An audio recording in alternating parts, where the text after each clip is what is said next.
আমি ফেসবুকে video upload করি দেখে আমার অনেক আত্মীয় স্বজনের জ্বলে। অনেকে তো প্রশ্ন করেই বসে যে তুমি ফেসবুক থেকে কত লাখ টাকা ইনকাম করো। এটা শুনলে আমার এতটাই হাসি পায় যে আমি তাদেরকে কোনো উত্তর দেওয়ারই সাহস পাই না।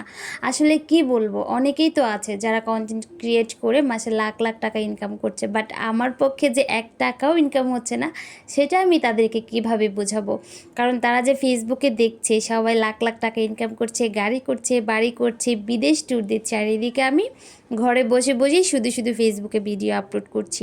যদিও আমি ফেসবুকে অনেক ইচ্ছা নিয়ে বা অনেক স্বপ্ন নিয়ে পেজটা খুলছিলাম যে এখান থেকে কিছু একটা করব, মানে নিজের পরিচিতি করব, জাস্ট এইটুকু। বাট আমি যে এতটাই বোকা, আসলে চেহারা না দেখে নিজের পরিচিতি করা যায়? এতটাই কি সহজ? আসলে এতটাও কিন্তু সহজ না। মোট কথা হচ্ছে কি জানেন, আপনি অনলাইন জগৎ থেকে কিছু করতে হলে অবশ্যই আপনার চেহারা দেখানোটা ইম্পর্টেন্ট। আপনার চেহারা দেখলেই মানুষ আপনাকে চিনতে শুরু করবে।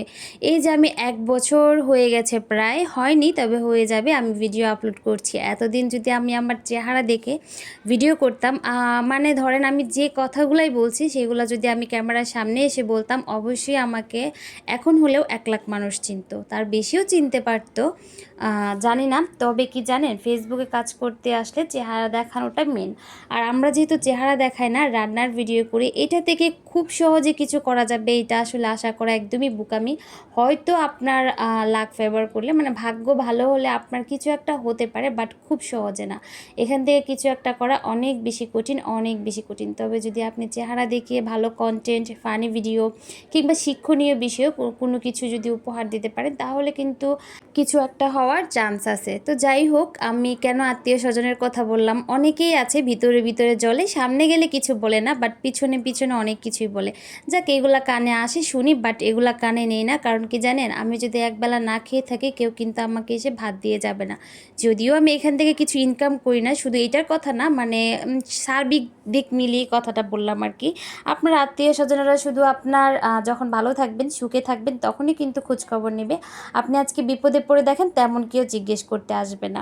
তবে তাদেরকে কিছু কথা বলতে চাই, আপনার আত্মীয়তা হচ্ছে রক্তের সম্পর্ক। হ্যাঁ, টাকা থাকলেই তাদের খোঁজ নেবেন, আর টাকা না থাকলেই তাদের খোঁজ খবর নেবেন না। তারা বিপদে পড়লে জিজ্ঞেস করবেন না, শুধু যখন তারা আপনাদেরকে ভালো খাওয়াতে পারবে, পড়াতে পারবে, তখন খোঁজ নেবেন। এটা আমার বিষয়ে বললাম না, আমি দুনিয়ার প্রত্যেকটা মানুষের ক্ষেত্রে যেটা ঘটছে সেটাই আর কি বললাম।